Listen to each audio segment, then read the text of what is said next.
বান্দারে, যদি দুশ্মন বেড়ে যায়, আত্মীয়র ভিতরও দুশ্মনের সৃষ্টি হয়ে যায়, রক্তের মানুষও যদি তোর সাথে জুলুম করে, বেঈমানি করে, মন ছোট করিস না।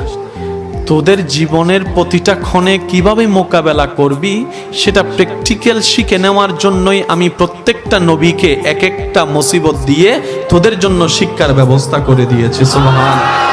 তোদের উপর যখন আপনরা বেশি কষ্ট দিবে, জুলুম করবে, ইউসুফ নবীর জীবনীটা একটু খেয়াল করিস। ইউসুফ নবীর জীবনীটা একটু খেয়াল করিস।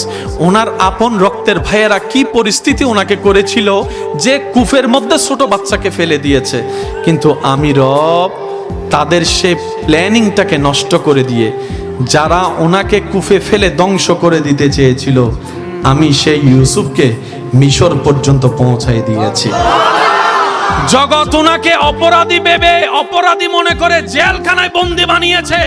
ওনার ধৈর্য শুকরের কারণে আমি আল্লাহ ইউসুফ নবীকে রাজার সিংহাসনে বসিয়ে দিয়েছি।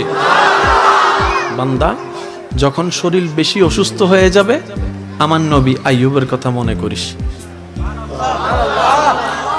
যখন তোর মানসিক যন্ত্রণা একটু বেশি বেড়ে যাবে, আমার নবী ইব্রাহিমের কথা একটু মনে করিস। যখন তোর দিক চতুর রাস্তা বন্ধ হয়ে যাবে, চতুর্দিকে তুই অন্ধকার দেখবি, তখন আমার নবী ইউনুসের কথা একটু মনে করিস। আর একটু জোরে বলেন না সুবহানাল্লাহ। ও আমার বান্দা, তোদের জন্য প্রত্যেকটা নবী রাসূলের জীবনীতে আমি আল্লাহ শিক্ষার ব্যবস্থা করে দিয়েছি। আর সব শিক্ষাকে এক জায়গায় করে বাঁচার রাস্তার ব্যবস্থা করে উসওয়াতুন হাসানা ওয়ালা নবী রাহমাতুল লিল আলামিনের জীবনীকে সামনে রেখে দিয়েছি। সুবহানাল্লাহ।